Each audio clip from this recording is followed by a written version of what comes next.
ጤና ይስጥልን የተከበራችሁ የብሬዲዮ ቤተሰቦችና አድማጮች ዕለቱን ዜናዎች እናሰማችኋለን። ዜናውን እናሰማችሁን ሀብታሙ አስፋና ታምሩግለን ባለንበት ሰዓት አቆጣጠር የዛሬ ነሐሴ 12 ቀን 2018 ዓ.ም ዜናዎችን ከማሰማታችን በፊት አርዕስተ ዜናውን እናስቀድማለን። የፋኖ ወታደራዊ ውሎና ድል፣ የድሮን ጥቃቱና ህወሓት ኮሚሽኑን የሚያጋልጡ ተጨማሪ መረጃዎችና አዲስ አበባ ኢትዮጵያን አሸባሪዎችና የግፍ ግድያው፣ የኤርትራ ምላሽ፣ የአርበኛዋ ጥሪ፣ መብት ተሟጋቹ፣ የፕሬዚዳንት ትራምፕ ማስጠንቀቂያና አዲሱ የፍርድ ቤት ውሳኔ የሚሉና ሌሎችም ወቅታዊ ዜናዎች ያሉን ዝርዝሩን ነሆ።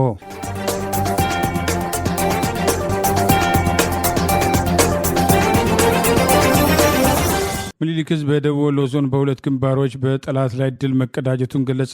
በወለጋ አገዛዙ ሰላማዊ ሰዎች ላይ ያነጣጠረ ጥቃት ፈጽሟል። የአማራ ፋኖ ብሔራዊ ንቅናቄ አንደኛ ምኒልክ ህዝብ 14ኛና 15ኛ ኮር በደቡብ ወሎ ዞን በሁለት ግንባሮች ዛሬ ነሐሴ 12 ቀን 2018 ከንጋቱ 11 ሰዓት ጀምሮ በመቅደላ ወረዳ ማሻ ከተማ ያካሄዱትን ድንገተኛ ጥቃት ተከትሎ በጠላት ላይ ከፍተኛ ሰብአዊና ቁሳዊ ኪሳራ ማድረሱን አስታውቋል። ምኒልክ ህዝብ ግንኙነት መምሪያ ዛሬ ባወጣው በዚሁ መረጃ የአፋብን አንደኛ ምኒልክ ህዝብ 14ኛና 15ኛ ኮር የተቀናጁ ሀዶች በደቡብ ወሎ መቅደላና አብሉኮ ወረዳዎች በተካሄዱ ውጊያዎች በጠላት ላይ ከፍተኛ ሰብአዊና ቁሳዊ ኪሳራ ማድረሳቸውን ገልጿል። ዛሬ ነሐሴ 12 ቀን 2018 ከንጋቱ 11 ሰዓት ጀምሮ በመቅደላ ወረዳ ማሻ ከተማ በተካሄደው ድንገተኛ ጥቃት የወገን ኃይል ከተማዋና ወታደራዊ ገዢ ቦታዎችን ሙሉ በሙሉ በቁጥጥር ስር በመዋል በህዝብ ላይ ግፍ ሲፈጽም የነበሩ የአገዛዙ ባንዳ ሚሊሾችን ጨምሮ ከ45 በላይ የጠላት ኃይል ሲደመሰስ በርካታ መቁሰላቸውን፣ የቆሰሉትን ወደ ጊባና ደሴ ይዞ የጠላት ኃይል መፈርጠጡን፣ በዚህም ከ5 በላይ ክላሽንኮፕ 15 ኤፍ1 ቦምቦችና በርካታ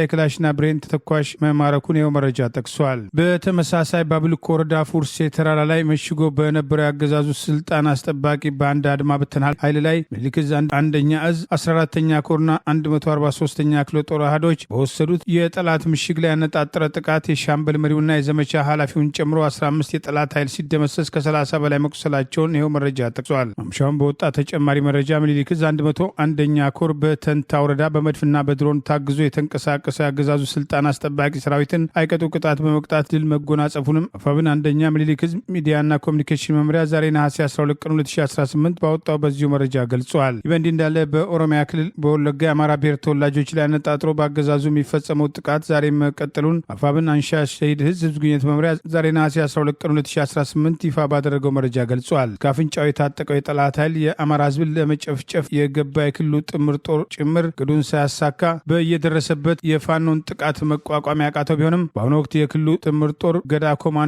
ጋቸና ሲርናና ኤርፔሎላ አድማ ፖሊስና ሚሊሻ ከየአቅጣጫው አንገር ጉተል ላይ በመሰባሰብ እንዲሁም ከጊዳ አያና በመሰባሰብ ከጊዳ አያናና የጃልሞሳ በአገዛዙ የሚደገፈው ሸኔና መከላከያ በመጨመር ዛሬ ነሐሴ 12 ቀን 2018 ከጠዋቱ 2 ሰዓት ጀምሮ መነሻቸውን ከጉተልና ከጊዳ አያና በማድረግ በምስራቅ ወለጋ ዞን ጊዳ አያና ወረዳ አንድ ወዴ ዲቾ ቀበሌ ልዩ ቦታው ተክለ ሃይማኖት ላይ ለሰዓታት ውጊያ ያደረገ ቢሆንም ፋኖ የጠላትን ኃይል መቋቋም አቅቶት ምሽቱን ተከትሎ የቆመ ቢሆንም የጠላት ኃይል ሰላማዊ የአማራ ብሔር ተወላጆች መንደሮች ላይ በተለይ ፈንድቃ ከተማ ላይ ንጹሐንን በመብታትና ሙሉ ለሙሉ በሚባል ደረጃ ሰፈሩን ማቃጠላቸውን ይኸው መረጃ ጠቅሷል። በጥቃቱ በፈንድቃ ከተማ ቤታቸው ከተቃጠለ የአማራ ብሔር ተወላጆች መካከል ምን ያህሉ በህይወት አሉ፣ ምን ያህሉ አካባቢውን ጥለው ሸሽተዋል የሚለውን ለጊዜው ማወቅ አለመቻሉን ይኸው መረጃ ጠቁመዋል። አገዛዙ በተደጋጋሚ በወለጋ ፋኖ ሰላማዊ ሰዎች ላይ ጥቃት ይፈጽማል የሚል ሐሰተኛ መረጃ በማሰራጨት ተጨማሪ የዘር ጥቃት እንዲፈጸም እየቀሰቀሰ ሲሆን ከዚህ ቀደም ፋኖ ታጥቆ ህዝቡን መከላከል ባልጀመረበት ጊዜ በኦነግ ሸኔ ስምን በተደጋጋሚ ያገዛዙ መከላከያ ቆሞ እያየና አካባቢውን ጥሎ የወጣ ሲፈጸሙ የነበሩ ጭፍጨፋዎች ዛሬ በግልጽ ህዝብ ላይ ጦርነት በመክፈት እያካሄዱ መሆናቸውን በወለጋ ያለውን ሁኔታ መሰረት አድርጎ ለጉዳዩ ትኩረት መስጠት እንደሚገባም ጥሪ እየቀረበ ይገኛል። በትግራይ ክልል ዋና ከተማ መቀሌ አቅራቢያ በሰው አልባ አውሮፕላን ወይም ድሮን በተሰነዘረ ጥቃት የአንድ ሰው ህይወት ማለፉ በሌላ ሰው ላይ ጉዳት ማስከተሉ ተገለጸ። የክልሉ ገዢ ፓርቲ ህወሓት የፌዴራል መንግስቱን ወንጅሏል። ቢቢሲ የአካባቢው ባለስልጣናትንና የአይን እማኞችን ጠቅሶ እንደዘገበው ዛሬ በኢትዮጵያ የሰዓት አቆጣጠር ከጠዋቱ 3 ሰዓት ተኩል አካባቢ በእንደርታ ወረዳም ከመቀሌ ከተማ 12 ኪሎ ሜትር ርቀት ላይ በሚገኘው ቀዳማይ ወያኔ ተብሎ በሚጠራው ስፍራ በድሮን በተካሄደ በተካሄደ ጥቃት አንድ ሰው መሞቱ፣ ሌላ ሰው መቁሰሉ የህወሓት ባለስልጣናትና የአይን እማኞችም አረጋግጠውልኛል ብሏል። የህወሓት ማዕከላዊ ኮሚቴ አባልና የአካባቢው ባለስልጣን የሆኑት ካላይ ሀግዚ በማህበራዊ ትስስር ፌስቡክ ገጻቸው ከመቀሌ ከተማ አቅራቢያ በሚገኘው የግብርና ማሰልጠኛ ማዕከል በሆነው ዳንደራ መንደር ላይ በደረሰው የድሮን ጥቃት የፌዴራል ኃይሎችም እጅ አለበት፣ ለጊዜው በሰዎች ላይ የደረሰም ጉዳትም የለም በማለትም ዝርዝር መረጃም ከመስጠት በመቆጠብ ለጥቃቱ የፌዴራል መንግስቱን ወንጅለዋልን ብለዋል። አንድ ማንነታቸው እንዳይገለጽ የጠየቁ የአካባቢው ካህን በበኩላቸው አንድ ታጣቂ ወታደር መሞቱን፣ አስክሬኑን በመኪናም ተጭኖ ወደ ሌላ ስፍራ መወሰዱን፣ ሁለትም ሰዎች መቁሰላቸውን እማኙ ለአጃንስ ፍራንስ ፕሬስም ተናግረዋል። በአካባቢው የሚገኘው የእርሻ ማዕከል በአቅራቢያው ለማህበረሰቡ የሚያገለግል ትምህርት ቤት፣ የውሃ ጉድጓድ እንዳለው ምንጩም ያረጋገጡ ሲሆን በመቀሌ አቅራቢያም ደርሷል የተባለው የድሮን ጥቃትም ዙሪያም የፌዴራል መንግስቱ እስካሁን ድረስም የሰጠው ማረጋገጫም አለም ማስተባበያም የለም። በቅርቡ በኢትዮ ሱዳን ድንበር አቅራቢያም ሸረሪና፣ በራያና አላማጣ አቅራቢያ መረዋ ላይ በደረሰው የፌዴራል መንግስቱና በህወሓት ኃይሎች መካከል የተካሄደው ግጭትም የዛሬ 4 ዓመት በደቡብ አፍሪካው በፕሪቶሪያው የሰላም ስምምነት መሰረትም በትግራይ ክልል ሰፍኖ የነበረውን አንጻራዊ ሰላም ዳግም እንዳይገረሽም በብዙዎች ዘንድም ስጋት መፍጠሩን የተለያዩ የአገር ውስጥና ዓለም አቀፍ መገናኛ ብዙሃን ዘግበዋል።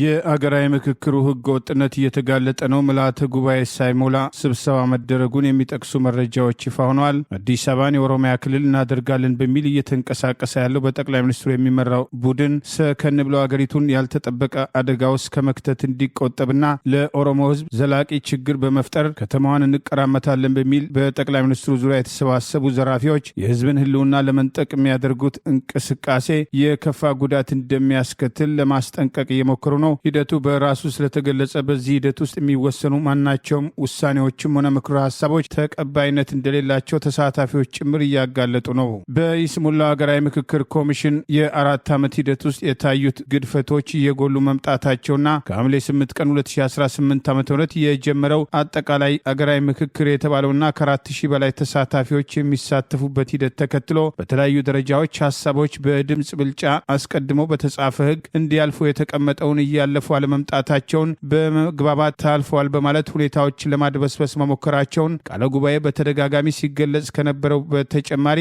ምክክሩ በአስቸኳይ መጠናቀቅ አለበት የሚለውን የጠቅላይ ሚኒስትሩን ትዕዛዝ ተከትሎ የኦሮሞ ብልጽግና ፓርቲን አጀንዳ ለማስፈጸም በኮሚሽኑ ውስጥ ከሚንቀሳቀሱ ኮሚሽነሮች መካከል ምክትል ኮሚሽነር ሂሩት ገብረስላሴ ኦዳና ሌላው ኮሚሽነር ዶክተር ዮናስ አዳዬ በበላይነት የሚመሩት የኦሮሞ ብልጽግና ፓርቲ ከጀርባ የሚዘውረው ቡድን ነሐሴ 10ና 11 ያቀረበው የስራ ቡድኖች ምልዓተ ጉባኤ ሳይሟላ የኮሚሽኑ ባለሙያዎች ተመካካሪዎች ያነሱትን ያካሄድ ጥያቄ ውድቅ በማድረግ ኮሚሽኑ የምክክር ሂደቱ ታዛቢዎች ለመገናኛ ብዙሃን መግለጫ እንዳይሰጡ በመከልከል በህግ የተቀመጠውን ምልዓተ ጉባኤ መሙላት አለበት የሚለውን ሂደት በመጣስ ሀሳቦች ላይ ስምምነት እንደተደረገ ተደርጎ የሚገለጸው ፍጹም ሐሰት መሆኑን የሚጠቅሱ ተሳታፊዎች መረጃ ማውጣት ጀምረዋል። በዚህ ምክክር ሂደት የክልሎች ተወካዮች ይሰበስባሉ በሚል የኮሚሽኑ ዋና ኮሚሽነር ፕሮፌሰር መስፍን አርያን ጨምሮ የተለያዩ ኮሚሽነሮች በተደጋጋሚ ሲሰጡት የነበረው መግለጫ የሚያስታውሱ ወገኖች ይሄ የክልሎች ተወካዮች የተባሉት አለመሰብሰባቸውና በስራ ቡድኖች ደረጃ 70% ድምፅ ያላገኙ ምክረ ሀሳቦች እንዳይቀበል መደረጉ፣ ከዚህ በተቃራኒ ብዙዎቹ ሀሳቦች ላይ በተለይም የአዲስ አበባ ጉዳይ ላይ በአብላጫ ድምፅ አዲስ አበባ የፌዴራል መንግስቱ መቀመጫ ትሆናለች የሚለውና የአዲስ አበባ ህዝብ ራሱን በራሱ ሊያስተዳድር ይገባል የሚሉ ሀሳቦችን መሰረት ያደረጉ አብላጫ ሀሳቦች የተነሱ ቢሆንም የኦሮሞ ብልጽግና ፓርቲ አዲስ አበባ የኦሮሚያ ክልል አካልና የፌዴራል መቀመጫ ትሆናለች የሚል አዲስ አጀንዳ ምክክሩ በይፋ ከተጀመረና 8 አጀንዳዎች ተለይተው ከቀረቡ በኋላ ከቀረቡ አማራጮችም በተለየ ከበላይ መጣ በተባለ ትዕዛዝ የተካተተ ቢሆንም ይህም በአብላጫው አዲስ አበባ ከተማ የፌዴራል መቀመጫ ነች፣ የሁሉም ኢትዮጵያውያን ከተማ ነች የሚለውን በጉልህ የታየበትን አጀንዳ ወደ ጎን በማድረግ የራሳቸውን ፍላጎት ለመጫን እየተንቀሳቀሱ መሆኑ በቅሬታ ይፋ ሆኗል። በዚህ ሂደት ውስጥ በኮሚሽኑ የሚደረግ ማንኛውም ምክረ ሀሳብ ህጋዊውን ሂደት ያላለፈ አስቀድመው በፓርቲው ቁጥጥር ስር መሆኑ የተነገረው ኮሚሽን ይህንኑ ህገወጥ ተግባር እያካሄደ መሆኑን የኢትዮጵያ ህዝብ ሊያውቅ ይገባል። ምክክር ኮሚሽን የሚባለው በምክክር የተስማሙበት ሀሳብ እንደሌለና በአብዛኛው ገዢው ብልጽግና ፓርቲ በተለይም ኦሮሞ ብልጽግና ፓርቲ የያዛቸውን አጀንዳዎች ለማስፈጸም ግልጽ ህገወጥ እንቅስቃሴዎች የተደረጉበት መሆኑን ተሳታፊዎች በየአቅጣጫው በይፋና ስማቸውን በመደበቅ ጭምር እያጋለጡ ይገኛል። የምክክር ኮሚሽኑ ዋና ኮሚሽነር ፕሮፌሰር መስፍን አርአያ ለቤተሰብ ሀዘን ወደ አሜሪካ መጡ የተባሉ ቢሆንም ቀደም ሲል በምክክሩ ሂደት ምንም አይነት ውሳኔ አይተላለፍም የሚል መግለጫ የሰጡ ቢሆንም ከቅርብ ጊዜ ወዲህ ምክትል ኮሚሽነሯ በዋናነት መግለጫ እንዲሰጡ ተደርጎ በተለያዩ ሀሳቦች ላይ ስምምነት ተደርጓል እያሉ ባለፉት ጥቂት ቀናት በተከታታይ መግለጫ ሲሰጡ መቆየታቸው አይዘነጋም። ምክትል ኮሚሽነሯ የኦሮሞ ብሔር ተወላጅና የኦሮሞ ብልጽግና ፓርቲን አጀንዳ በዋናነት በኮሚሽኑ ስለማስፈጸም ተልዕኮ ከተሰጣቸው መካከል መሆናቸው ተደጋግሞ ስማቸው ሲጠቀስ ቆይቷል። የኦሮሞ ብልጽግና ፓርቲ መሬት ለመቀራመት አዲስ አበባን ለመጠቅለል የቋመጠበት እርምጃ አደገኛ ሀገር የሚያፈርስና ሰከን ብሎ ሁኔታዎችን እንዲያስቡ ከዚህ ቀደም አገኘናቸው ያሏቸውን ፖለቲካዊ ድሎች ጭምር የሚያሳጣና አገሪቱን ለከፋ ቀውስና አለመረጋጋት የሚዳርግ መሆኑን አንዳንዶች ዛሬም በተቃውሞ ለማስጠንቀቅ እየሞከሩ ይገኛል። የኤርትራ መንግስት የኢትዮጵያው ገዢ ፓርቲ ብልጽግና የዲፕሎማቲክና የሚዲያ ዘመቻም ከፍቶብኛል ሲል ወቀሰ። የኤርትራ የውጭ ጉዳይ ሚኒስትር ዛሬ ባወጣው ዘለግ ያለ መግለጫው የብልጽግና መራሹ መንግስት ከቅርብ ጊዜያት ወዲህ በመንግስታዊ የኢትዮጵያ ዜና አገልግሎት በውጭ ጉዳይ መስሪያ ቤትና በሆርን ሪቪው አማካኝነት ኤርትራም ወራሪ ኢትዮጵያን ቶራሪ ወይም ተጠይቂ የሚያስመስል የሐሰተኛ ያለው ውንጀላ በማቅረብ የዓለም አቀፉ ማህበረሰብ ጣልቃም እንዲገባም የሚጠይቅም ጅራ ራሱ ገርፎም ራሱ ይጮሃል የሚል አቀራረብን እየተከተለ ይገኛል በማለት የኤርትራው የውጭ ጉዳይ መስሪያ ቤትም ወቀሳም ሰንዝሯል። የኤርትራው የውጭ ጉዳይ መስሪያ ቤት መግለጫውን ሲቀጥል የብልጽግና መራሹ ፓርቲም ካለፉት 3 ዓመታትን ጀምሮ የጎረቤቶቹን ሉዓላዊነትን እና አንድነትን የሚጻረር የአፍሪካ ቀንድን ከቀውስ ወደ ቀውስ የሚያሸጋግር የራሱን ውስጣዊ ድክመትን የሚሸፋፍን ጥረት እያደረገ ይገኛልም ሲል ከሷል። በዚህም ረገድ ጠቅላይ ሚኒስትሩ የመከላከያው ቺፍ ኦፍ ስታፍ የፓርላማ አባላትና አፍቃሪ ብልጽግና የሆኑ ምሁራን የኢትዮጵያ ሕዝብን ስሜትን ለመኮርኮር አክራሪነትን ለማጽናት የኤርትራ መንግስትን ስቴት ሁድ ከጥያቄ ውስጥ የሚከትም ትርክትና የፕሮፓጋንዳ ዘመቻ ተጠምደዋል ያለው የኤርትራ የውጭ ጉዳይ ሚኒስትር ከአገር ውስጥ ፍጆታ ውጪ በዓለም አቀፉ ማህበረሰብ ዘንድ የሚቀርበው አስተያየትና ፕሮፓጋንዳ ቀጠናዊ ትስስር ወይም ሪጂናል ኢንቴግሬሽን በሚል ድብቅ አጀንዳ ባለው ከተጠቀሰው ጋር በፍጹም የሚጻረር የፕሮፓጋንዳ ማሳጅም በብልጽግና ፓርቲ በኩል እየቀረበ ነው በማለትም ተችቷል። የተለያየም ጸረ ኢትዮጵያ ኃይሎችን ያደራጃል፣ ያስታጥቃል፣ ይደግፋል የሚል ውንጀላም ከአዲስ አበባ በኩል ካለፉት 3 ዓመታት ወዲህም እየቀረበበት መሆኑን የጠቀሰው የኤርትራ መንግስት የብልጽግና መራሹ መንግስት ቀጠናውን ለማተራመስም የተለያዩ ጥረቶችን እያካሄደ ይገኛል። ለዚህም ምሳሌ ራሳቸውን የቀይ ባህር አፋር ዲሞክራቲክ ድርጅት ወይም SADO የቀለም አብዮት ወይም ድምፀ ሐማዶ የተባሉትም ጸረ ኤርትራም ተቃዋሚዎችን በኢትዮጵያ ውስጥ በአደባባይ የተሰባሰቡባቸው የማሰልጠኛ ስፍራና የገንዘብ የሎጂስቲክ ድጎማ መሰጠቱ አሳማኝ መረጃ ነው ብሎታል። ባልጀርሱ ስምምነት ለኤርትራ የተወሰነው የባድመ አካባቢ ለኤርትራ እንደሚሰጥም የዛሬ 7 ዓመትም ጠቅላይ ሚኒስትር አብይ አህመድ የገቡትም ቃል ለዚህም የሰላም ጥሪያቸው የኖቤል ሽልማት ያገኙበትን ድባብ ተግባራዊ ካልሆነ ጥልቅና ውስብስብ ችግሮች መዝለቃቸው አይቀሬ ነው ሲል የኤርትራ ውጭ ጉዳይ ሚኒስትር አስጠንቅቋል። ከኤርትራ በኩል ለቀረበው ውንጀላ ከፌዴራሉ መንግስት በኩል እስካሁን ድረስ የሰጠ ማስተባበያም ወይም ተጨማሪ አስተያየትም ለጊዜው የለም። በሳውዲ ኢትዮጵያን ድንበር የሚገኙ ከኦሮሚያ ክልል አሩሲ በብዛት ሄደናል የሚሉ አሸባሪዎች በአደባባይ የወገናቸውን አንገት በማረድ በቀጥታ የቲክቶክ ስርጭት እስከ ማሳየት የደረሱበት የጭካኔ ተግባር ብዙዎችን አስቆጥቷል። ጃዋር መሐመድ ድርጊቱን በቀጥታ የፈጸሙት ማንነት የሚያውቁ እንዲያጋልጡ ጥሪ ያቀረበ ሲሆን ድርጊቱን የፈጸሙት በአካባቢው የተደራጀውና በዝርፊያ አስገድዶ በመድፈር በቲክቶክ ጌም ከኛ አይደለም ያሉትን ወገን በማረድ ጭምር የሚሳተፈው ቡድን በመሳሪያ የተደራጀ እና የመናውያን ሳይቀር ወደዛ አካባቢ ለመሄድ እንደሚፈሩ የሚጠቅሱ መረጃዎች ወጥተዋል። በሳውዲና የመን ድንበር ላይ በርካታ ኢትዮጵያውያን ስደተኞች ወደ ሳውዲ አረቢያ ለመግባት የሚያደርጉት እንቅስቃሴ እስኪሳካ ድረስ በብዛት የሚገኙበት ቦታ ላይ በተደራጀ መንገድ በተለይም ከኦሮሚያ ክልል ካሩሲ ሲሄዱ ራሳቸውን በመሳሪያ ያደራጁ ግለሰቦች በስደተኛ ወገናቸው ላይ የሚፈጽሙት ጭካኔ ከጊዜ ወደ ጊዜ እያደገ መሄዱን ሴቶችና ወንዶችን በአደባባይ በቀጥታ የቲክቶክ ስርጭት ደፍረው ጌም እስከ መጫወት ከደረሱበት አልፈው በአደባባይ የገዛ ወገናቸውን አንገቱን በማረድ የሽብር ድርጊታቸውን በቀጥታ የቲክቶክ ስርጭት ማሰራጨታቸው ዓለም አቀፉ ማህበረሰብ ጭምር በዚህ አካባቢ ያለው አሸባሪ ቡድን ትኩረት ሊሰጥ ይገባል። ዓለም አቀፍ የሰብአዊ መብት ተሟጋቾችና መገናኛ ብዙሃን የየመንና የሳውዲ መንግስት እነዚህን ወንጀለኞች በቁጥጥር ስር እንዲያደርጉና ለህግ እንዲያቀርቡ ጥሪ እየቀረበ ይገኛል። አይነት ልብ ነው ያላችሁት? በእግዚአብሔር ምን አይነት ልብ ነው ያላችሁት? በጌታ በኢየሱስ ወይኔ በኢየሱስ ይህንን ቪዲዮች መቆም ነው ያቃተኝ። ምን አይነት ፍጡር ናችሁ? ከሰው ነው የተፈጠራችሁ? በሰው ሀገር እናቱን ሊረዳ ባህር አቋርጦ የመጣን ልጅ አንገቱን የምትቆርጡት አልሆናችሁ? ምን ባረጋችሁ ነው? በእግዚአብሔር በመስጠሪት ምን አረጋችሁ? ወይኔ ብስማ ወይኔ ኢትዮጵያዊነቴ የተረገመ ይሁን። ኢትዮጵያዊ ሆኜ የተፈጠርኩ ቀን የተረገመ ይሁን። ወይኔ ለእናቴ አንድ ነኝ እያለ ገደሉት፣ ቆረጡት። ለብስማ መንፈስ ቅዱስ ምን ጉድ ናችሁ? ኧረ በስመ አብ ምን አይነት ጭካኔ ነው በሰው ሀገር በዚህ ልክ ኧረ በኢየሱስ እውነት እግዚአብሔር ይፍረድባችሁ።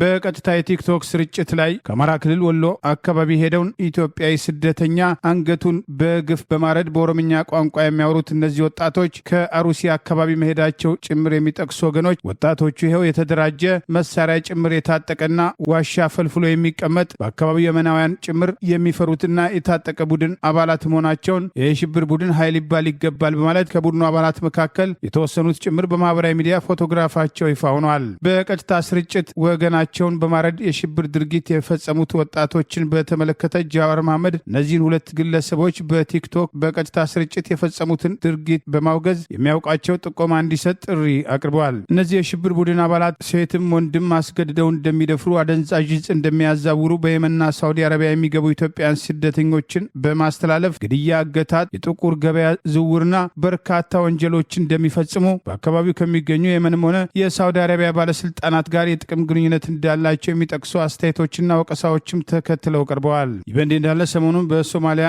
ብሔራዊ ጦር የተማረከ የአልሸባብ ሰራዊት አባል ከኢትዮጵያ አሩሲ አካባቢ የመጣ የኦሮሞ ብሔር ተወላጅ መሆኑን በፎቶግራፍ አስደግፎ ጭምር የአገሪቱ ጦር በቁጥጥር ስር ማድረጉን ይፋ ያደረገ ሲሆን በአሩሲ አካባቢ የሚፈጸሙ ተደጋጋሚ ማንነትና ሃይማኖት ተኮር ጥቃቶች ከአሸባሪው አልሸባብ ጋር ግንኙነት ያላቸው ወገኖች የሚሳተፉበት ጭምር ከክልሉ ባለስልጣናት የተወሰኑ ኃይሎች በቅርብ የሚያውቁትና መቆጣጠር የማይፈልጉት መሆኑ በተደጋጋሚ በወቀሳ ሲነሳ መቆየቱ አይዘነጋም። በኢስሙላ ሀገራዊ ምክክር ይሳተፉ የነበሩ በአገዛዙ ይሁንታ የአማራ ክልል ተወካዮች የተባሉት ጭምር ቅሬታ አቅርበዋል። በጉባኤው ሂደት ገለልተኝነት፣ በተሳትፎ ፍትሐዊነት፣ በአማራ ሕዝብ ቆጠራ ጉዳይና በቃለ ጉባኤ አያያዝ ጉዳይ ጨምሮ በርካታ ግድፈቶች መኖራቸውን ሀሳብ በማቅረባቸው ስድቦችና ዛቻ እንደደረሱባቸው፣ እንዲህ አይነት ጥያቄ የምታነሱ ከሆነ በክልላችን የሚኖሩ ዜጎችን ጠራርገን እናስወጣለን የሚል ዛቻ እንደደረሰባቸው፣ በአዲስ አበባ ጉዳይ ሀገርን ወደ ጦርነት የሚመራ አጀንዳ መቅረቡን ከአማራ ክልል በዚህ ምክክር የተሳተፉ ለኮሚሽኑ በጻፉት ረዘም ያለ ደብዳቤ ገልጸዋል። በአማራ ህዝብ ላይ ጦርነት ያወጀው አገዛዝ በቁጥጥሩ ስር ባለው የይስሙላ ምክክር ኮሚሽን ይሳተፉ የነበሩ ከአማራ ክልል በኮሚሽኑ የተመለመሉ ተሳታፊዎች ሀሳባቸው መታፈኑን በተደጋጋሚ በጉባኤው ሂደት ገለልተኝነት ላይ ጥያቄ እንዳላቸውና ይህም በተግባር መረጋገጡን በተሳትፎ ፍትሐዊነት ሀሳብ ለማቅረብ ክልክላ እንደተደረገባቸው በአማራ ህዝብ ቆጠራ ጉዳይና በቃሉ ጉባኤ አያያዝ ዙሪያ ግድፈቶች በግልጽ መታየታቸውን አገራዊ ምክክር ኮሚሽኑ በጋራ በጻፉት ደብዳቤ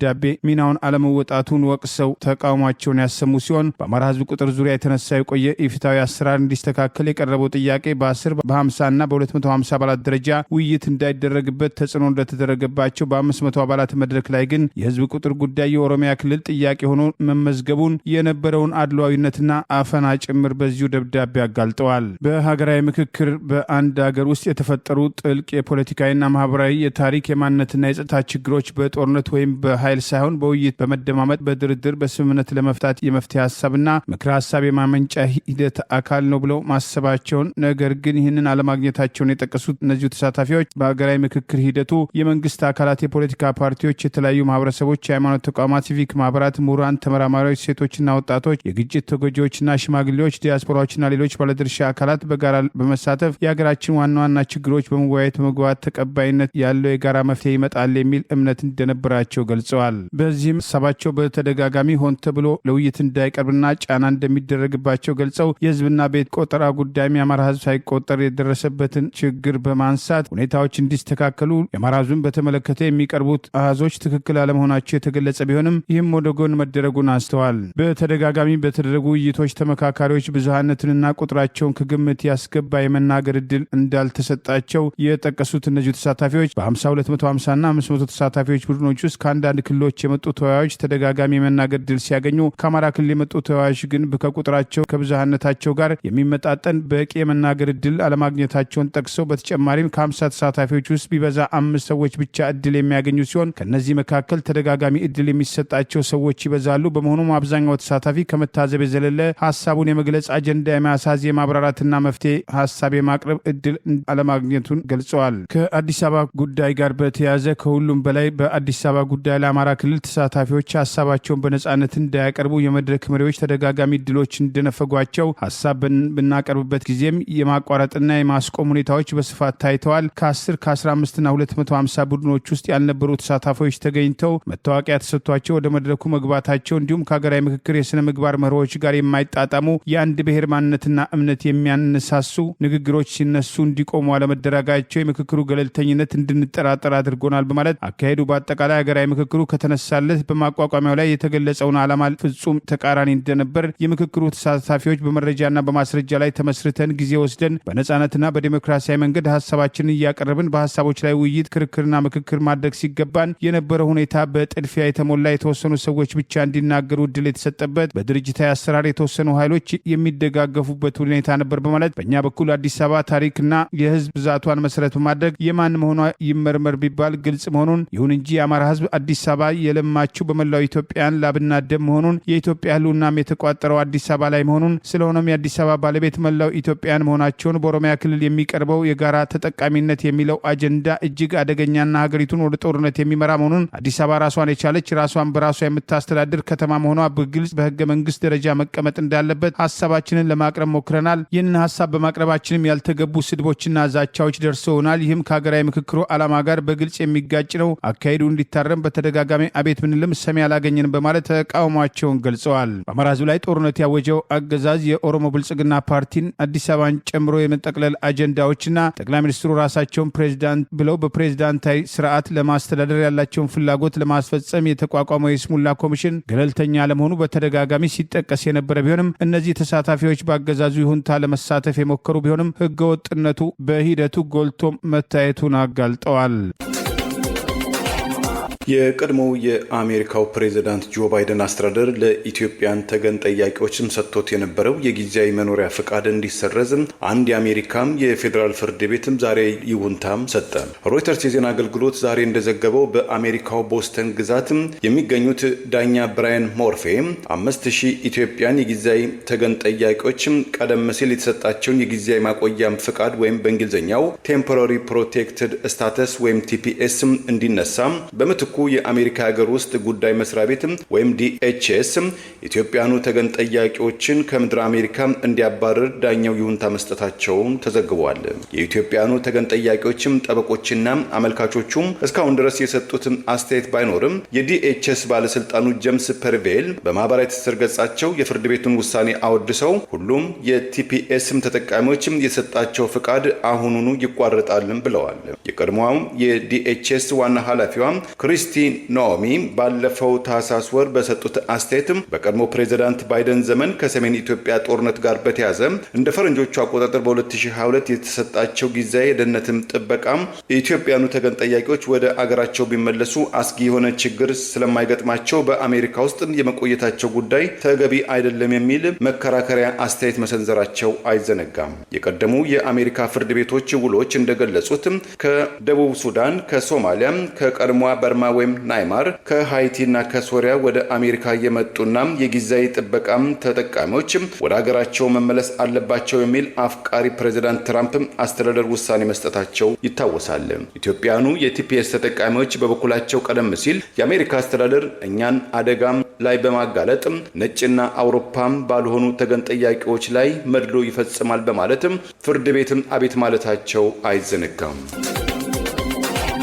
በአማራ ህዝብ ላይ ጦርነት የከፈተውን አገዛዝ ለመታገል ሴቶች እያደረጉት ያለውን አስተዋጽኦ በማድነቅ የቀሩት ትግሉን ያልተቀላቀሉ ሴቶች ትግሉን እንዲቀላቀሉ ባሉበት ትግሉን እንዲደግፉና የህልውና ትግሉን ዳር ለማድረስ በአሸናፊነት ለማጠናቀቅ ሴቶች ከአርበኝነት እስከ መሪነት ድረስ ሚናቸውን እንዲወጡ የአማራ ፋኖ ብሔራዊ ንቅናቄ ሸዋ ጠቅላይ ግዛት አሳምነው ዕዝ የሴቶች ጉዳይ ጥሪ አቀረበ። የአማራ ፋኖ ብሔራዊ ንቅናቄ አፋብን ሸዋ ጠቅላይ ግዛት አሳምነው ዕዝ የሴቶች ጉዳይ መምሪያ ዛሬ ነሐሴ 12 ቀን 2018 ዓ.ም በአርበኛ ቀኛዝማች ትንቢት ኃይለማርያም አማካኝነት ባወጣው መግለጫ በትግሉ ላይ ያሉ ሴቶች እየከፈሉት ያለውን መስዋዕትነት በማድነቅ በአገር ውስጥም ሆነ በውጪ ትግሉን ያልተቀላቀሉ ትግሉን እንዲቀላቀሉ ሴቶች ትግላቸውን ከቤት ጭምር በመጀመር በህዝባቸው ላይ የህልውና አደጋ የደቀነውና ህጻናትና ሴቶች እየደፈረ ያለውን አገዛዝ በአንድም ሆነ በሌላ መንገድ ከሚደግፉ የቤተሰቦቻቸው አባላት ጀምሮ ከድርጊታቸው እንዲቆጠቡ የራሳቸውን ጫና እንዲፈጥሩ የሴቶች መምሪያ በዚሁ መግለጫ ጥሪ አቅርበዋል። ታሪክ እንደሚመሰክረው የአማራ ሴቶች የአርበኞች የጥንካሬ የጥበብና የጀግነት ተምሳሌት መሆናቸውን ያስታወሰው መግለጫ በጦር ሜዳ ካሳዩት ሀገርን በማጽናት ቤተሰብን በማክበርና ማስከበርና ባህልን ጠብቆ በማቆየት ረገድ የተጫወቱት ሚና የሀገራችን የጀርባ አጥንት ሆነው ቆይተዋል። ዛሬም አርበኛ ሴቶች የእቴጌ ጣይቱ የመንፈስ ልጅ በመሆን ለቁርጠኛዋ ሴት የነጻነት አርበኛ የሸዋረገድ ገድሌ ቃል ኪዳን አደራ በመታመን በጀግነት እያደረጉት ያለውን ተጋድሎ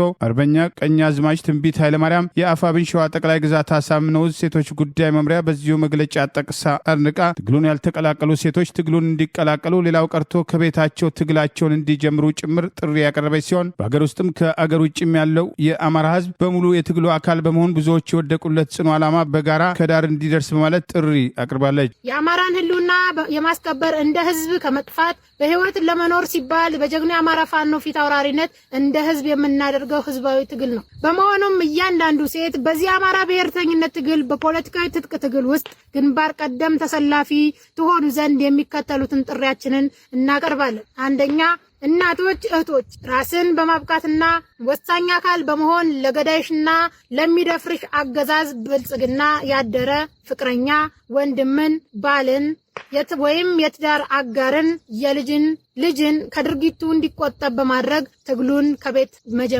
በመጀመር የእይታ አድማሳችሁን በማስፋት ትግሉን ተቀላቀሉ። ሁለተኛ፣ በትግል ሜዳውም በአመራርነት በመሳተፍ በውሳኔ ሰጭነት ቦታዎች ላይ በመገኘት ሴቶች የምንችል መሆናችንንና በተመደብንበት ኃላፊነት ሁሉ በብቃት እንወጣ። ሶስተኛ፣ እህትማማችነትንና ወንድማማችነትን ከወንድሞች ጋር ወንድማዊ ትስስርን በማጠናከር አንዷ ወይም አንዱ ሌላዋን ወይም ሌላኛውን በማንሳት የጋራ ጥንካሬን መገንባት ላይ እንስራ። አንዲት ሴት ስትበረታ ቤተሰብ ይበረታል። ቤተሰብ ሲበረታ ደግሞ አማራ ያሸንፋል። አማራ ሲያሸንፍ ሀገር ትጸናለች። ውድ አርበኞቻችን፣ እኛ የጥንት አርበኞች ልጆች የዛሬ የአማራ ህዝብ አደራ ያለብን የቁርጥ ቀን ጀግኖች በመሆናችን ታሪክ የጣለብንን አደራ በተሰጠን መክሊት በብቃት እንድንወጣ በሀገር ውስጥ ከሀገር ውጭም ያላችሁ ውድ የአማራ ህዝብ በሙሉ የትግሉ አካል በመሆን ብዙዎች የወደቁለትን ጽኑ ዓላማ በጋራ ከዳር እናደርስ ዘንድ የከበረ ጥሪዬን እያቀረብኩ በመራሩ የትግል ጉዞ በማለፍ ለተቀደሰው ትግላችን በጽናት እንድንቆም በድጋሚ ጓዳዊና የእህትነት መልእክቴን በመምሪያው ስም አስተላልፋለሁ። ክብር ለትግሉ ሰማዕታት። ህልውናችን በተባበረ ክንዳችን። ከከበረ ሰላምታ ጋር ቀኛዝማች ትንቢት ኃይለማርያም ከአፋብን ሸዋ ጠቅላይ ግዛት አሳምነው እዝ ሴቶች ጉዳይ መምሪያ ነሐሴ 12 2018 ዓ.ም። ታላቅ የሰብአዊ ድጋፍና የገቢ ማሰባሰቢያ ጥሪ። ወገንን በችግር ጊዜ መደገፍ፣ እንባውን ማበስና ከጎኑ መቆም የሁላችን የማይታጠፍ ሰብአዊ ታሪካዊና ወገናዊ ግዴታችን ነው። በአሁኑ ወቅት በአማራ ህዝብ ላይ እየደረሰ ያለውን ዘግናኝ ኢሰብአዊ ድርጊቶችና ሞት፣ መፈናቀልና የሀብት ውድመት፣ ረሃብ፣ ስቃይና ስደት ዓለም የመሰከረው ሀቅ ነው። በዚህ መከራና ስቃይ ውስጥ ለሚገኙ ወገኖቻችን እኔም ለወገኔ ብለን አለኝታችንን ለማሳየት የገቢ ማሰባሰቢያ ምሽት ተዘጋጅ። በመሆኑም በዩናይትድ ኪንግደም እና በመላው ዓለም ለምትገኙ አማራውያንና የአማራ ወዳጆች በሙሉ በዚህ ታላቅ የበጎ አድራጎት ምሽት እንድትገኙና ለህዝባችሁ ያላችሁን ቁርጠኝነትና ፍቅር ለመግለጽ እንድትችሉ በአክብሮት ተጋብዛችኋል። ማሳሰቢያ፣ ሙሉ ድጋፉ ለተጎዱ ወገኖቻችን የሚውል ሲሆን ዝግጅቱም በ6 የሚዲያ አጋሮች በቀጥታ ለህዝብ ይተላልፋል። የዝግጅት ቀን ሴፕቴምበር 20 2026፣ ሰዓት ከቀኑ 2 PM እስከ ማታ 10 PM። ቦታ ሆክልብሮክ ባር ኤንድ ሬስቶራንት 68 ሜንደን ሮድ በርሚንጋም። ፖስት ኮድ B210T። የመግቢያ ዋጋ እራትን ጨምሮ ለአንድ ሰው ሲንግል 50 ፓውንድ፣ ለቤተሰብ ፋሚሊ 70 ፓውንድ፣ VIP 100 ፓውንድ። የኪነ ጥበብ ምሽቱ በታዋቂዋ ድምፃዊ የምክር ሲሳይ በኪቦርድ ቤቢ ማሲንቆ ጋር በመቀናጀት ሙዚቃውና ባህላዊ ዝግጅቱ ለታዳሚውና ለመላው ህዝባችን በ6 በ6ቱ የሚዲያ አጋሮቻችን በቀጥታ ይተላለፋል። የሚዲያ አጋሮችና ተባባሪዎች ኤቢሲ ሚዲያ፣ አንከር ሚዲያ፣ ህብር ሬዲዮ፣ ኤምኤስ ሚዲያ፣ ፍሪ ፕሬስ እና ማማ ሚዲያ። ኑ ወገኖቻችን እየረዳን የአዲስ ዓመትና የመስቀል በዓልን በጋራ እናክብር። አዘጋጆች የአማራ ማህበራት ግብረ ኃይል በዩኬ አይቀር። የኢትዮጵያ ሰብአዊ መብቶች ጉባኤ ኢሰመጉ በአገራዊ ምክክር ጉባኤው ላይ የአንድ ወገን ሀሳብ ለማሰማትና የበላይነት ለማስረጽ የሚሰሩ የተደራጁ አካሄዶች መታዘቡን ይፋ አድርጓል። ኮሚሽኑ በነገው ዕለት የመጨረሻው ሰነድ ይጸድቃል ማለቱ ህገወጥ መሆኑን በቅሬታ መነሳት ቀጥለዋል። አገዛዙ በተቆጣጠረው የስሙላ ሀገራዊ ምክክር ጉባኤ ላይ በታዛቢነት ከተሳተፉት መካከል የኢትዮጵያ ሰብአዊ መብቶች ጉባኤ ኢሰመጉን ጨምሮ የኢትዮጵያ ሲቪል ማህበራት ድርጅቶች ምክር ቤት በመወከል የተሳተፉ ዋና ዳይሬክተሩ ይፋ እንዳደረጉት በሀገራዊ ምክክር ጉባኤው ላይ የአንድ ወገን ሀሳብ ብቻ እንዲሰማ የበላይነትን ለማስረጽ እንዲሁም የተደራጁ የሚመስሉ አካሄዶች በተመካካሪዎች ዘንድ እንደነበሩ መታዘባቸውን ይፋ አድርጓል። የሰመጉ ዋና ዳይሬክተር ተስፋዬ ገመቹ የኢትዮጵያ ሲቪል ማህበራት ድርጅቶች ምክር ቤትን ወክለው በሀገራዊ ምክክር ሂደቱ ላይ መገኘታቸውን ይፋ ያደረጉ ሲሆን እንደ መጀመሪያ ሂደቱ በጎ የሚባል ቢሆንም በምክክሩ ሂደት ውስጥ በርካታና የተለያዩ አስተሳሰብ ያላቸው ተሳታፊዎች መኖራቸውን በመጥቀስ በሂደቱ ከተጠበቀው አንጻር ሲታይ የነበረው ፍትጊያ ያነሰ መሆኑን የተደራጁ የሚመስሉ አካሄዶች መመልከታቸውን ገልጸዋል። ዋና ዳይሬክተሩ አያይዘውም 120 አባላት ያሉትን የ15 ተመካካሪዎችን መረጣ የሚያካተው ትዝብታቸው በአጠናቃሪ ኮሚቴዎች ወይም በአመራረጥ ሂደት ላይ ክፍተቶች መኖራቸውን ጠቁመው ቢያንስ ከእያንዳንዱ ቡድን ሰዎች ቡድኑን ይወክላሉ የሚባሉ ሰዎች ቢመረጡ የተሻለ እንደነበር ገልጸዋል። ክልልን እንዲወክሉ ተደርጎ በመዋቅሩ በክልል ደረጃ የሚመጡ ሰዎች ተመሳሳይ አይነት ርዕዮተ ዓለም አይዲዮሎጂ ያላቸው ሊሆኑ ስለሚችሉ ትንሽ ተገቢነት ነበረው ወይ የሚል ጥያቄዎች የምናነሳባቸው ሁኔታዎች አሉ በማለት ገልጸዋል። ይህ በእንዲህ እንዳለ በምክክሩ ሂደት በአገዛዙ ተመርጠው የተሳተፉ የራሱ የገዢው ብልጽግና ፓርቲ አባላት ጭምር በምክክሩ ሂደት የኦሮሞ ብልጽግና ፓርቲን በበላይነት አጀንዳ ለማስፈጸም የሚደረገው እንቅስቃሴ የምክክሩ ተሳታፊዎች ናቸው ከተባሉትም ውጭ በህገ ወጥ መንገድ የመጡት እንደ ተሳታፊ እንዲቀላቀሉ መደረጋቸውን የአገዛዙ የደህንነት አባላት ሌላው ቀርቶ የፌዴራል ፖሊስ ምክክሩ በሚደረግበት በስፋት ታጥቆ እንዲሰማራ በማድረግ ሽብር በተሳታፊዎች ላይ ለመፍጠር የተደረገው ሙከራ የተለየ ሀሳብ ያቀረቡና ለሀገር ይበጃል የሚሉትን ሀሳብ የጠቆሙትን የእኛን ሀሳብ አላስተናገዳችሁም በሚል በደህንነት መስሪያ ቤቱ የተቀናጀ ወከባና ማስፈራሪያ የደረሰባቸው አንዳንዶች ለህይወታቸው እንደሚያሰጋቸው ማስጠንቀቂያ የተሰጣቸው መሆኑን የሚያስታውሱ ወገኖች በዚህ ሁሉ ግርግርና ሂደት ውስጥ በኦሮሞ ብልጽግና ፓርቲ ሙሉ ለሙሉ ቁጥጥር ስር ውስጥ ያለው አገራዊ ምክክር ኮሚሽን በነገው ዕለት ሂደቱን እናጠናቃለን የሚለው ፍጹም ተቀባይነት የሌለውና ህገወጥ መሆኑን ተሳታፊዎች በቅሬታ እያነሱ ሲሆን የኢትዮጵያ ህዝብ በኮሚሽኑ ስም የሚወሰኑ ውሳኔዎች የጋራ መግባባት ላይ ያልተደረሰባቸው የአንድ ወገንን ፍላጎት የሚያሳኩና በግልጽ ድምፅ ያልተሰጠባቸው መሆናቸውን ከወዲሁ ሊያውቅ ይገባል የሚሉ ጥሪዎችም ተጠናክረው ቀጥለዋል። አገዛዙ የሄደበት ያለው አካሄድ በተለይም አዲስ አበባን ጨምሮ መሰረታዊ የህግ ጥሰቶች ያለባቸውን ጉዳዮች አንስቶ በምክረ ሀሳብነት አብዛኞቹ ተመካካሪዎች ይሁንታ ያልሰጡበትን ሀሳብ እንደሰጡ አድርጎ ማቅረብ ተራውን ቡድናና ህጋዊ ተቀባይነት እንደሌለው ከወዲሁ በቅሬታ እየተነሳ ይገኛል። አንዳንዶችም ነገ ከታሪክ ተጠያቂነት ለመዳን የደረሰባቸውን እንግልትና ያዩትን ህገወጥነት እንዲያጋልጡ ተጨማሪ ጥሪዎች እየቀረቡ ነው። እድሜያቸው ለውትድርና ያልደረሱ ታዳጊዎችን በግዳጅ ማፈሱ ወደ አማራ ክልልም ተዛምቷል። እያንዳንዱ ዞን በርካታ ታዳጊዎችን አፍሶ እንዲያስረክብ ከአገዛዙ ጥብቅ ትዕዛዝ እንደተሰጠው ታውቋል። በኦሮሚያ ክልልና በአንዳንድ ክልሎች በቅርቡ ተጠናክሮ የቀጠለው የግዳጅ አፈሳ ወደ አማራ ክልል መዛመቱና የአማራ ክልል ባለስልጣናትም ኮታ ተጥሎባቸው እድሜያቸው ለውትድርና ያልደረሱ ታዳጊዎችን እያፈሱ ሲሆን መከላከያን ትቀላቀላላቸው የተባሉት እነዚህ ታዳጊዎች ከመንገድ ከመኖሪያ አካባቢያቸውና ከገበያ ቦታ ጭምር ከወላጆቻቸው እጅ እየተነጠቁ የታፈሱትን ጭምር የሚያካትት መሆኑ ታውቋል። ሰሞኑን የአማራ ፋኖ ብሔራዊ ንቅናቄ ጎንደር ጠቅላይ ግዛት በላይ በግዳጅ ታፍሰው ሲንቀሳቀሱ የነበሩትን አጅቦ በሚንቀሳቀሰው የአገዛዙ ስልጣን አስጠባቂ ጦር ላይ የወሰደውን እርምጃ ተከትሎ በግዳጅ የታፈሱትን ነጻ ያወጣ ሲሆን በሌሎች የክልሉ አካባቢዎችም እያንዳንዱ ዞን ግዳጅ ተጥሎበት በርካታ ታዳጊዎችን እያፈሰ ለጦርነት እንዲማግድ ኮታ ተሰጥቷቸው ይህንኑ ለማስፈጸም እየተንቀሳቀሱ መሆኑ ታውቋል። በተመሳሳይ በኦሮሚያ ክልል እየተካሄደ ያለውን የግዳጅ አፈሳ ተከትሎ ህዝቡ ተቃውሞ እያቀረበ ቢሆንም መፍትሄ አለማግኘቱን በርካታ የሰብአዊ መብት ጥቃት ሚሊሻና የአካባቢው ፖሊሶች የግዳጅ አፈሳው እንደ ተጨማሪ ገቢ ማግኛ መቁጠራቸውና አቅም ያላቸው ወላጆች ገንዘብ ከፍለው በፍጥነት ሲያስፈቱ አቅም የሌላቸው ተበድረው ተደራድረው ልጆቻቸውን የሚያስፈቱ ዛሬም ቅሬታ እያቀረቡ ይገኛል። ጦርነትን እንደ ብቸኛ ስልጣን ማስቀጠያ ያደረገው የጠቅላይ ሚኒስትሩ አገዛዝ በርካታ ሰራዊት አሰልጥኛለሁ በሚል በአገሪቱ የእርስ በርስ ጦርነት መክፈት በአማራ ህዝብ ላይ የከፈተውን ጦርነት ተከትሎ በርከት በርከት ያለ ሰራዊት ያስጨረሰ፣ በርካቶች የተማረኩና ተበታትነው ወደ ቤተሰቦቻቸው ሄዱ ቢሆንም ዛሬም በየአካባቢው የሚገኙ ማሰልጠኛዎችን በታዳጊዎች አጨናንቆ ተጨማሪ ውጊያ ከትግራይ ጋር የጀመረውን ውጊያ አጠናክሮ ለመቀጠል ቆርጦ መነሳቱን ያሳያል የሚሉ ወቀሳዎች ተከትለው ቀርበዋል። የአገዛዙ ወታደሮች በየግንባሩ በሚማረኩበት ወቅት በተራዘመው ጦርነት መሰላቸታቸውን፣ ከዚህ ቀደም በውጊያ የገቡ ጓደኞቻቸው አለመመለሳቸውን፣ ወደ ቤተሰቦቻቸው መሄድ እንደሚፈልጉ ትጥቃቸውን እየያዙ ፋኖን ከሚቀላቀሉት በተጨማሪ